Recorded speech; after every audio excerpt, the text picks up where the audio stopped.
Just a Bit Outside, presented by WaFd Bank. Hey guys, and welcome to Just a Bit Outside, presented by WaFd Bank. Join a best bank at wafdbank.com. I'm Michelle Ludtka. We've got a great show in store for you today. We go one-on-one with the Kraken's Everett Fitzhugh. Plus, we break down all the hot topics, and we are hearing unplayed sound from Seahawks linebacker KJ Wright. Plus, we've got much more to come, so let's not waste any time and jump right in with the sports insight you've grown to know and expect from Q13, with just a little bit of added flair. And we start by checking in on our big headlines for the week, brought to you by WaFd Bank. Get free checking at a best bank, wafdbank.com. First up, Mariners' J.P. Crawford and Evan White have both earned Gold Glove awards for their performance in the 2020 season at their respective positions. They joined Ken Griffey Jr. as the only three players under the age of 25 to earn the honor for the M's. Bobby Wagner has been named NFC Defensive Player of the Week for his game against the Niners. Wagner had 11 tackles, 2 sacks, and 4 quarterback hits in the win. This is the second time in his career he's received the weekly honor. And lastly, the University of Washington's proposal for family members to attend home football games this season has unfortunately been denied by state officials. The program had been pushing for this, obviously disappointing outcome, but one we all understand as we continue to fight against the pandemic. Well, after checking in on our headlines, it's time to weigh in on those big storylines of the week from the sidelines. Aaron Levine joining us now from the sidelines, as well as DJ Supasam, the official DJ of the Seattle Seahawks, and the one and only Ian Furness from Sports Radio KJR and our very own Seahawks Game Day. Guys, thanks so much for jumping in. I love the hoodie, Supasam. You know I had to rock it. Thank you. Sam, you got to bend down and show him the lid, though. Got to show him the hat. Oh, yeah, there you go. You guys didn't see that? I forgot how tall I am. Yeah. I'm sorry. I'm a big fella, you know. It's all about framing and lighting and television. There we go. That's why I've got the good lighting going on today, and I'm wearing the hat. It's nice to be on with Michelle and Aaron when I don't have to shave. I don't have to have the hair done. I can just throw a hat on. I like the casual nature of this show. I love it. We're going to have all the fun here. I love the Sonics gear. Got to bring them back. And I want to start off with our hot topics tonight about another fabulous person from the basketball side of things, Sue Bird. Over the weekend, my favorite news of the week, Sue Bird and Megan Rapinoe are engaged. I love them. Congratulations to them. Your guys' thoughts when you saw not just the news, but also just like the pouring in of support across social media. I'm wondering where Sue's going to put all of these rings. I mean, she gets a championship ring and then an engagement ring, 2 of them in a few months. It's a pretty solid haul.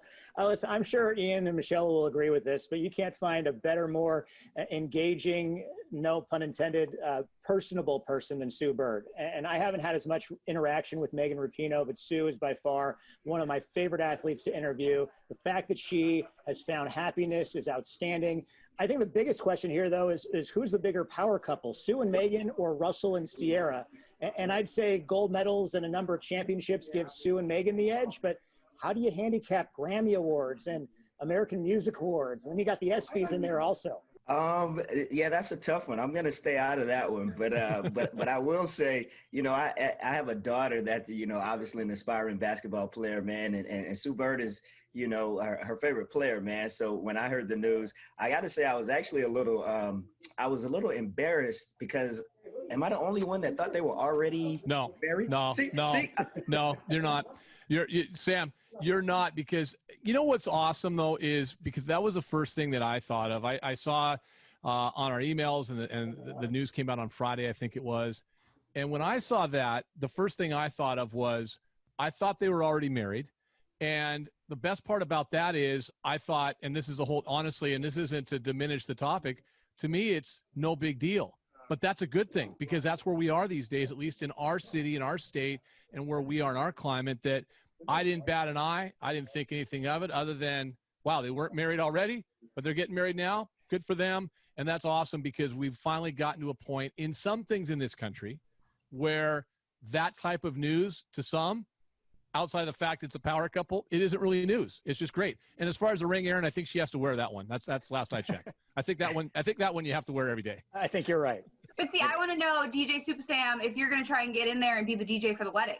See, I was gonna piggyback off what Aaron said with the rings. You know, I was there. I DJ'd back in 2004 for the first championship, and you know, she has all these, you know, additional championships. I was just gonna throw it out there. I do know a DJ. I happen to know one, so you know I'm ready to get the passport stamped if it's abroad or wherever. I do know a DJ. I'm just throwing that out there. I will say though, whether it's a street, a road, an avenue, but why don't we have a Sue Bird Street? Why don't we have a street here, Seattle, anywhere named after Sue Bird? Who do I And need a to talk to? statue. Easy. Statue also. Yeah. Bam. That's Let's pretty go. easy though with the new building, isn't it? I mean, Yes. once that new building is built, that's going to be the home for the Storm as well as the Kraken. I would think that knowing how Todd Lewicki operates, that's a media opportunity, Sam. That's something that's a whole. Michelle will be covering that here in about a year or so. Priority number one, priority number two, Sue and Megan, if you're listening, we got you a DJ. Moving on, Pac-12 football finally gets going this weekend. Oh, it seems like we've been hoping and waiting for this day to come for months. Thoughts? How do you think the seasons are going to go? How do you think our local teams are going to fare? Is it going to all work out? Are we going to see a whole Pac-12 season, guys? I think it's the greatest unknown, which is fun. I mean, if a person were to wager, like, and enjoy maybe the occasional sports bet, and maybe someone has looked at the odds, and I have, I can't figure them out because we don't know anything about any of these teams. Honestly, it is the greatest unknown in sports. Oftentimes, college football is the hardest thing to predict anyway going into a season because just things happen. But this year's even more so because nobody really had spring football. Everybody, with the exception of Arizona State and Cal and Stanford, probably has a major quarterback question along the way. And so you don't know who your quarterback's going to be. And a lot of guys have either gone to the pros or opted out or aren't playing. There's a couple, 3 new coaches in the conference as well. It's a great unknown. You know, is Jimmy Lake going to be, a good coach as a head coach? He's a great coordinator. We don't know that. Nick Rolovich, can he make the transition from Mountain West to Pac-12? We don't know that, although he did beat Oregon State last year when he was at Hawaii, and that's their first game. I think there's a lot of unknowns. Oregon, people want to tout as a top 25 team. Aaron, you know as better as well as anybody. Oregon had massive losses, not just to the NFL, but also to guys opting out to the NFL. And I hope they have a big loss this weekend against Stanford. Let me talk big picture here because I'm just happy for the fans that we finally get to see some football. But I'm even more excited for the players. They went through a very similar offseason as everybody else around the country, and watching other schools kicking off everywhere else starting back in September must have been excruciating for them. It must have felt so unfair. And I understand the health concerns, and I'm very worried about potential outbreaks. But the fact that they are able to compete is a really big deal here. And maybe I'm going to feel different about it when they kick off, but I'm really not all in on winning every game or a championship if I'm a fan this year. The season is 6 or 7 weeks long. It's going to be over before we know it. So, I'd love to see UW or Washington State in a Pac-12 title game, but it just feels so different this year that it doesn't seem to be a top priority for me. Yeah, my thoughts. Well, first, let me do a wardrobe change here. Sorry, I got to mess up my swag, but I got to do that first. That's first of all. You guys got that. Are we gonna let him do this to us, That's first my of all. fellow Coug? I don't know, Michelle. You host Talking Husky, so I. Who pays the bills? So, I kind of wanted to piggyback off of what Aaron was saying as far from a fan perspective. We're just happy to see football, but I have another perspective, right? So I DJ for the UW Huskies, the football team, and I'm bummed on a personal level that, I won't be there on the field from that standpoint. But we've all had to adjust, right? So again, I'm just happy to see football. And another little insight, we are doing a special thing this year. It's basically called the second screen huddle. So I'll be there doing like some behind the scenes, kind of giving you that game day experience, doing some interviews, giveaways, and it'll be virtual, obviously, but just kind of bringing you that behind the scenes for the Huskies. So I'm excited for that. Can I echo something that Aaron said, Michelle? I think what he said is really important. The kids that opted out and want to go to the NFL or don't want to play this year because they don't feel safe, or those who have complained, and it's a whole different topic about compensation as opposed to just scholarship money and things like that. They are so much in the minority. The majority is what Aaron mentioned. all these 105 kids on these rosters and coaching staffs that have been working tirelessly since I don't know when, really since the season ended last year, to get back on the field at some point this year. And then on top of that, have made all these sacrifices to stay healthy and stay incubated and stay kind of isolated on their respective campuses. They just want to play football. Take it from someone who has a high school senior football player. They just want to play, and it's so fun that they're going to actually get a chance to play. That is what's most important. I absolutely love it. And Supasam, I'm excited to see those behind the scenes things because, you know, we are going to be missing that, not being able to be in any stadiums, you know, for Pac-12 football this year. But lastly, as we wrap things up, guys, you know, we all were aware last year when Tyler Lockett released his book, Reflection, a composition of different poems and essays that he had written to certain rhymes. Well, just this week, he released an audio version of it where he's actually reading it with the right tempo and the right feel and all of that. I don't know if you guys have had a chance to check it out, but how cool is this that there's just yet another thing that Tyler is doing to connect with other people in the community, be it football fans or not? I think it's awesome because he is so good at writing poetry, and it's one thing to read some of the things that he writes, but it's so much more powerful to hear him actually say it. Tyler's a really special person, and for my limited time talking to him, he's reflective, he's introspective, incredibly thoughtful with the way he represents himself, and we know how talented Tyler is as a football player, but anyone who has followed him understands there are things that are much more important to him, including his faith and his family. And he is so good with the spoken word to be able to express his feelings about things in a really unique way. I really can't wait to hear it. As I'm there around the players, I like to size up the players. And, you know, I compare myself to DK Metcalf, and it's like, that's a giant human being, right? But as I'm standing, you know, close proximity to Tyler Lockett, I start sizing him up, and we're about the same size, right? You know, I call it small, medium, schmedium, fun size. I start thinking that I could imagining me doing the things that he's doing on the field. And then I'm like, nah, the way my knees and hamstrings and set up, there's no way I can do his toe tap catches and all that stuff. But Tyler's a great guy, man. If you know, great on the field, even better person, like Aaron said, off the field. If you don't follow him on Twitter, you're doing yourself injustice. With these poetries, it's interesting though, because I know he's got some rhymes in there. So I'd be interested to get him in the studio and see if he could, you know, bust out a freestyle. So we'll have to try to see if we can set that up as well. I hate the guy. Is there something he's not good at? I mean, come on, really? Like, he's that guy. Like, he's good at everything. He's an author. He's a rapper. He's a poet. I mean, come on, man. Stop it, Tyler. You're an overachiever. I hate the guy. Honestly, that's the opposite. I mean, you guys have seen my interviews with him post-game. You know, when we're deciding who to talk to post-game, I want to talk to somebody that the fans want to hear from, that will say something.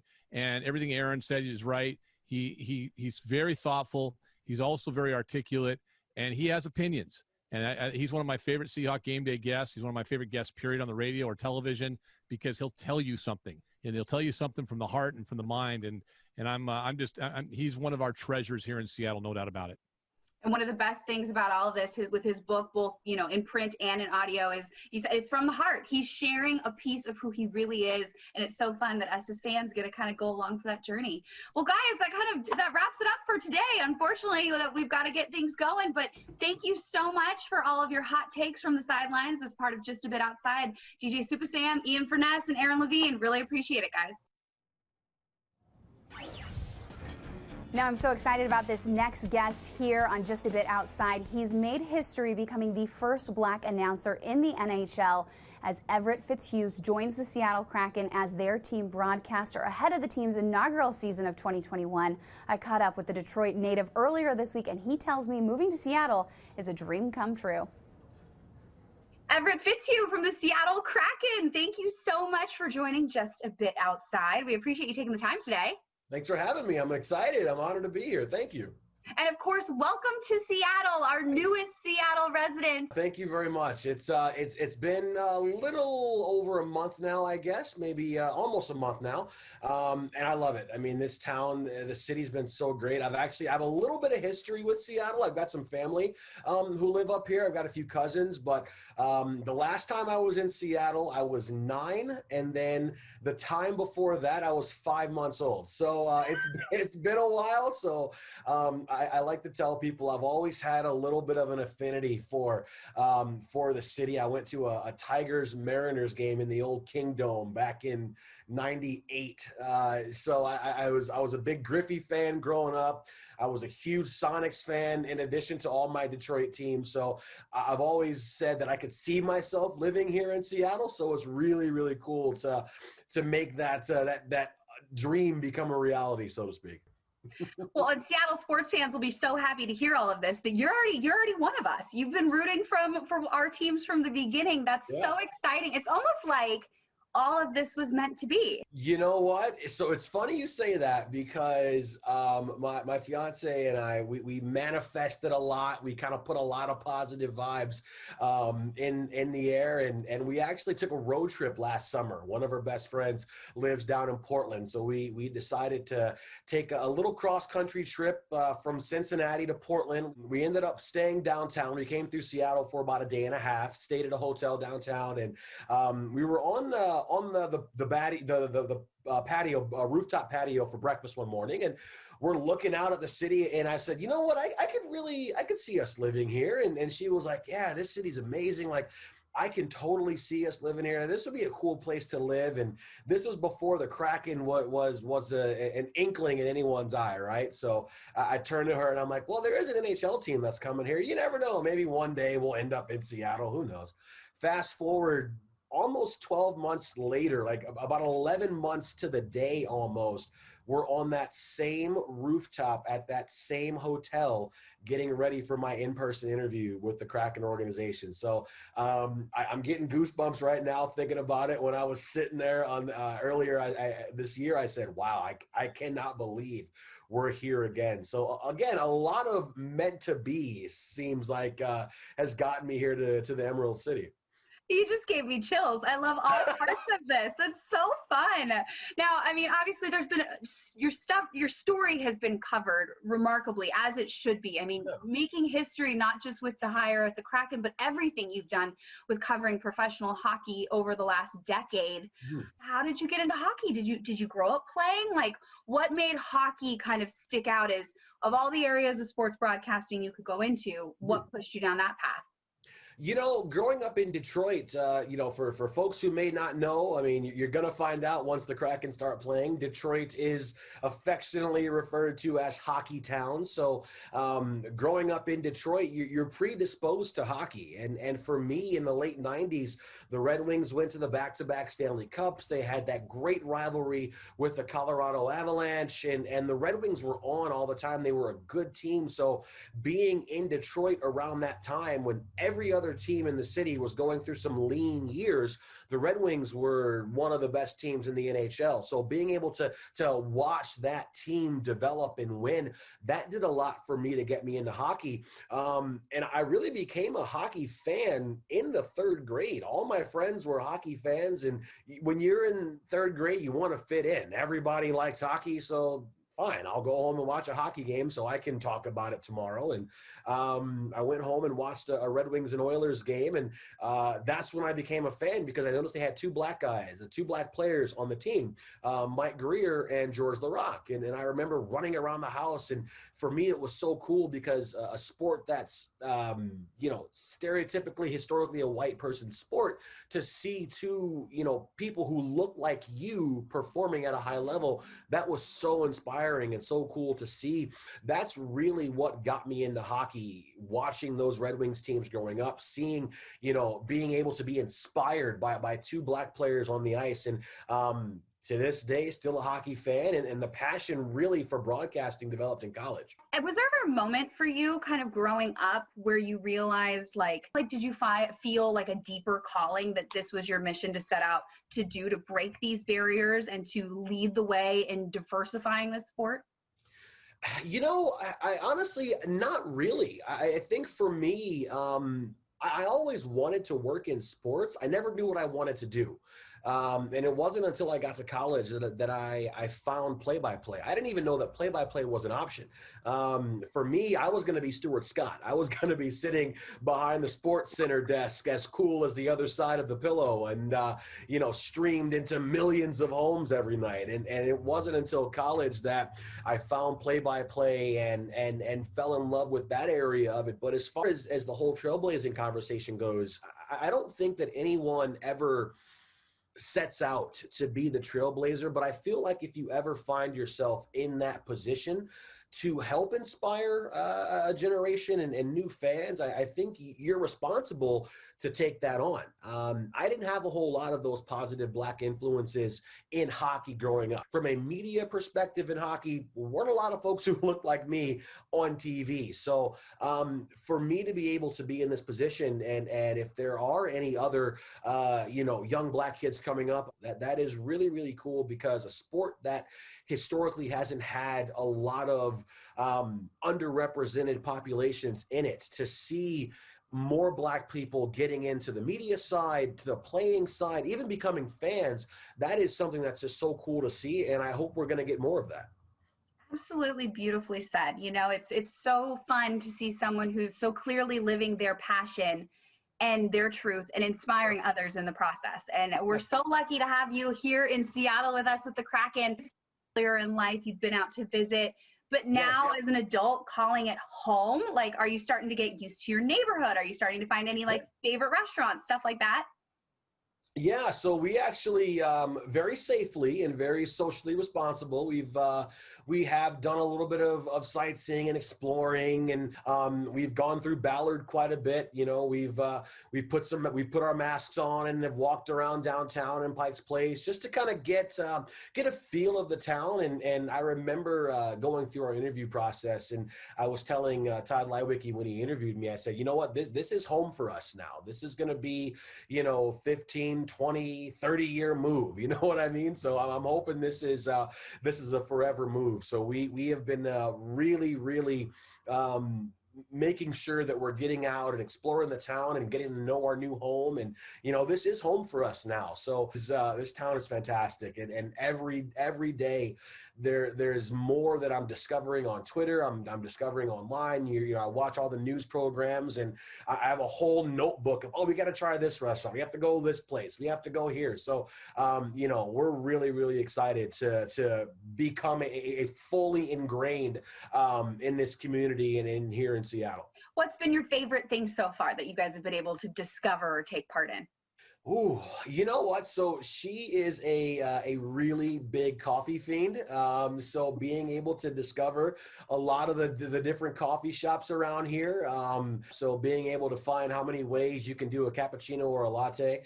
I'm more of a black coffee kind of guy, so I've had to get out of that a little bit and try something a bit different. So I think that's been really, really cool. We've been driving a lot, trying to find some of the different roads, and all the scenery is beautiful. I mean, I remember we were coming back from Linwood the other day, and coming down the 5, and I almost rear-ended the car in front of me, because you've got the city, and then the mountain was right next to it. I'm like, oh, that's an interesting cloud for me.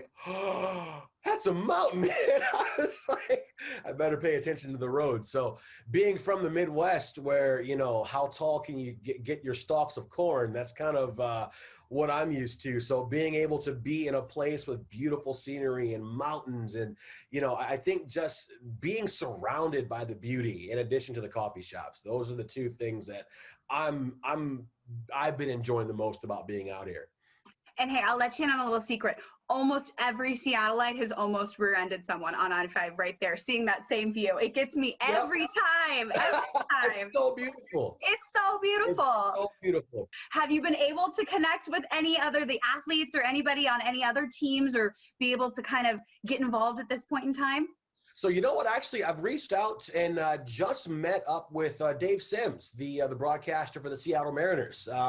And again, another black man in a play-by-play role. You don't see a whole lot of black people in play-by-play. So to be able to have two in the same town, and I was able to talk to him amazing human being. I'm hoping to get a Sounders or a Seahawks connection here soon once we're able to go to games again. I've seen the 12 on TV, and you hear all these great things about going to a Seahawks game. So I'm hoping next NFL season when we can get 40, 50, 60,000 people back into a stadium. I can't wait to be there and experience it firsthand. And obviously, for those of you who want to spend some time with yours truly, you can find me at a Mariners game in the summer. I love baseball. I'll be sitting out. I'm a big fan of the outfield, so just come find me and we can talk shop and chit chat about hockey all you want. So the sports scene here, I'm looking forward to seeing a lot of games and meeting a lot more folks on the different teams around town. So fun. Everett Fitzhugh, thank you so much for the time. And again, welcome to Seattle. Michelle, this has been an absolute pleasure. Thank you so much.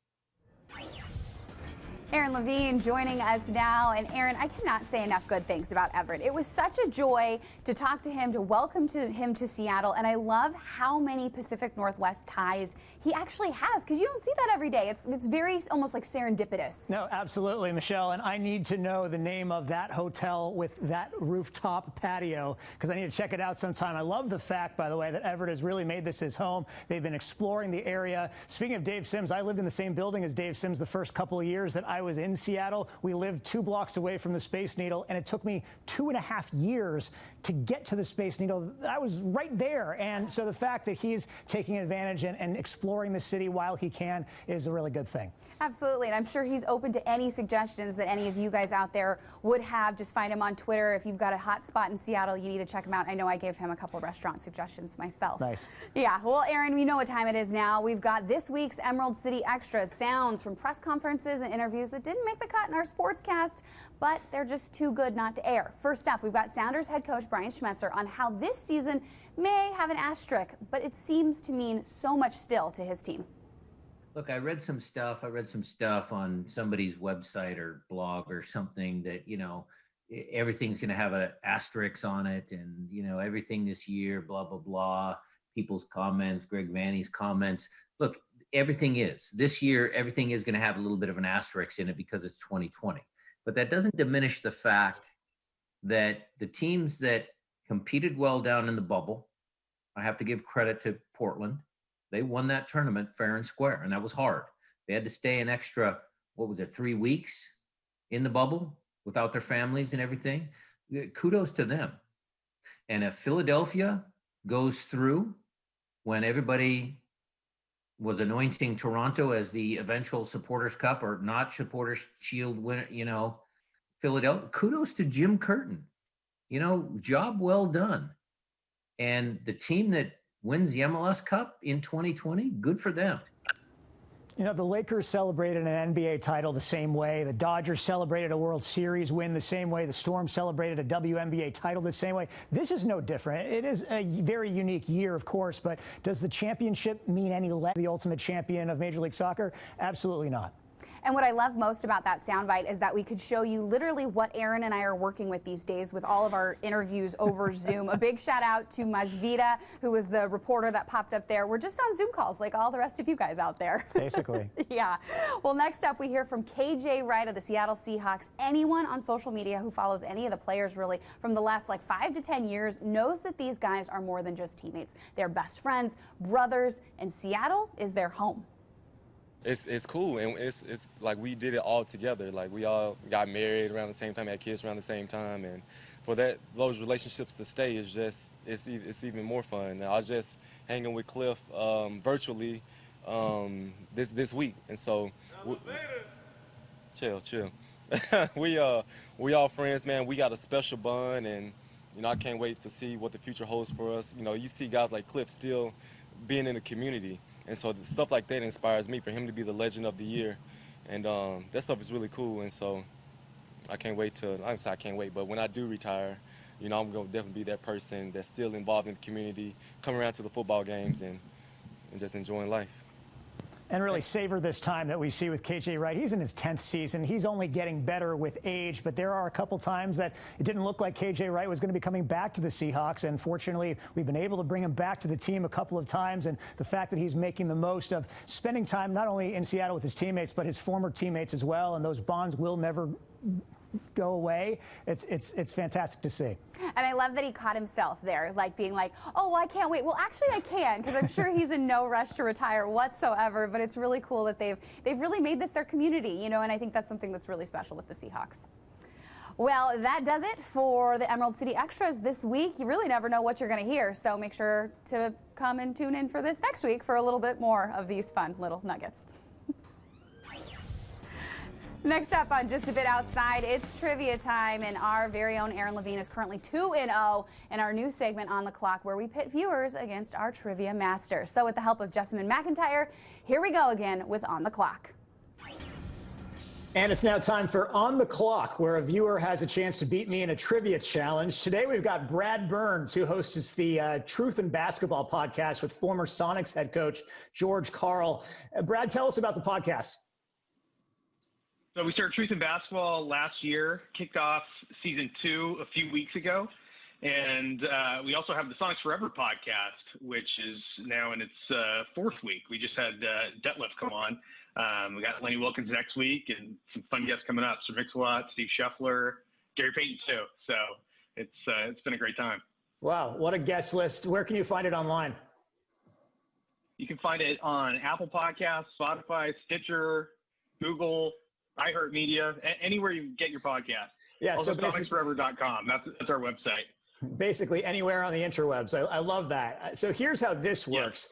Each of us is going to have a minute to answer as many questions as possible. You have to beat me outright to win. A tie goes to the house, and you are playing for a $100 gift card to Daniel's Broiler. I also want to mention these trivia questions are provided by our friends at Fame Trivia USA. So be sure to check them out at Fame Trivia USA on Facebook. They host trivia nights all over the area, and they are a ton of fun. You're going to go first. So I'm going to take these out of my ear, and I'm going to be putting on some headphones. Today we've got a little, I'm going to turn this on, got a little bit of Dave Matthews, if you can hear this. So our Jessamine McIntyre standing by, and I will see you in a minute. Ah, yes, Aaron, reliving his college years while we do this. All right, here we go, Brad. You are officially on the clock now. Which character from The Wizard of Oz was in search of a brain? Is that the Tin Man? No, he had a heart. It was a lion. What U.S. city provided the setting for the classic TV show Happy Days and Laverne and Shirley? I believe it's Milwaukee. What singer refers to her fan base as Little Monsters? Lady Gaga. What part of the human body is tested by a Snellen chart? A Snellen chart? Snellen. Never heard of it. Pass. Who was the last NFL team to win the AFC East division aside from the New England Patriots? Was it the Ravens? Oh my gosh. What famous funny man and now deceased comic legend created 7 dirty words you can't say on television? George Carlin. Which U.S. state has the official nickname of Land of the Midnight Sun? Is that Phoenix? No, Arizona, sorry. I think I might be wrong. Silver is the traditional symbol for which wedding anniversary? You're done. Sorry. 5-year? You're done. No, sorry. Oh, you wave to Aaron. As you can tell, Dave Matthews still going. 1 second. I'm going to turn that off, and here we go. Okay. All right, you're up. Okay, I'm not gonna lie. Someone called me, and I might have given Brad 1 extra question. Of course. This is why tie. I probably got it wrong though. I'm using my phone as a stopwatch, people. But we will start. Aaron, you know what? You're just gonna have to play with a handicap, okay? Okay, I always do. Okay. Here we go. In 3, 2, 1. You are officially on the clock. Which character from The Wizard of Oz was in search of a brain? The Scarecrow. What U.S. city provided the settings for classic TV shows Happy Day and Laverne and Shirley? Milwaukee. What singer refers to her fan base as Little Monsters? Lady Gaga. What part of the human body is tested by a Snellen chart? Pass. Who was the last NFL team to win the AFC East division aside from the New England Patriots? The Jets. What? Oh my gosh. What famous funny man is now deceased comic legend created the 7 dirty words you can't say on television? George Carlin. Which U.S. state has the official nickname of Land of the Midnight Sun? Ooh. Alaska. Silver is the traditional symbol for which wedding anniversary? 25. What movie was taglined, Houston, we have a problem? Apollo 13. What is the traditional drink in the winner's circle of the Indy 500 auto race? Milk. Oh man, Aaron, you killed it. You're done. Did I get him? You got most of them. Definitely did. Yeah, you did. You won. I'll put up the official answers then if we want to go through them, we can. But Aaron, you won. That was actually really impressive, and I'm jealous of your knowledge. Sometimes you get the questions you want. Great game, Brad. Just for playing, we've got a Q13 Fox coffee mug for you for all the nights you can stay up studying trivia for a rematch. Perfect. I look forward to it. Thank you. Brad Burns, thanks so much. Check out the podcast, Truth in Basketball, online, and we appreciate it, and we'll see you soon. Thanks, guys. Quickly, the answer is the Scarecrow was in search of a brain. Happy Days and Laverne and Shirley were both in Milwaukee. Lady Gaga calls her fan base Little Monsters. A Snellen chart tests the eyes. The Dolphins won the AFC East all the way back in 2008. George Carlin created the 7 dirty words you can't see on TV. Alaska is the land of the midnight sun. Silver is a symbol for the 25th anniversary. Houston, we have a problem from Apollo 13, and milk, the traditional drink in the winner's circle of the Indy 500. Michelle, no one's won a free steak yet. Which means I should get it, Aaron. That's what I'm going to be rooting for from now on. When you don't get the steak out there, viewers, it's mine. I don't know if I'll be able to do that, but I'm going to try for it. Now, if you want to take on Aaron and be a part of On the Clock, just head over to Twitter and send a note to Aaron at AaronQ13Fox for your chance to join us on the show. And speaking of Aaron, we're bringing him back in now. He joins us, and we've got a full lineup of games this weekend when it comes to the sports world. What games are you keeping an eye on? What do you have for us in this week's Against All Odds? Well, it's amazing how well I seem to do when I have no money on the line of my own, at least. So as long as I'm just spitballing here with no consequences, we're actually doing pretty well. Let's take a look at last week. We were 4-1, going 4-0 over the weekend after losing with the Panthers on Thursday Night Football. The underdogs have been really good to me, with Georgia Tech covering plus 20 points against Notre Dame. I didn't even need the 25 points with Michigan State, who beat Michigan outright. In fact, I had 3 outright winners, with the Raiders and the Broncos both pulling upsets on Sunday. We were 3-2 in week 1, so that means we are 7-3 against the spread so far through 2 weeks. Let's keep it going this week. I'm going to take the Packers at the Niners. Niners have had so many injuries. They now have the COVID-19 positive test, put a few players on that list. I'm going back to the well with Syracuse at home, plus 14 against Boston College, taking Colorado at home in their opener, plus 6.5 against UCLA. And on Sunday, I'm sticking with the Raiders and Chargers, and the Chargers and the Lions plus 4 at the Vikings. Let's keep this momentum going. Believe me, I don't take this early success for granted one bit. Michelle? I love it, Aaron. Well, we'll hold you to all those, see how you did next week. And that really wraps it up here for this week's Just a Bit Outside, presented by WaFd Bank. Join a best bank. A big thanks to Ian Furness, DJ Supasam, and Everett Fitzhugh for joining us. For Aaron Levine and our entire production crew, I'm Michelle Ludtka. This is Just a Bit Outside, and we will see you the same time, same spot next week.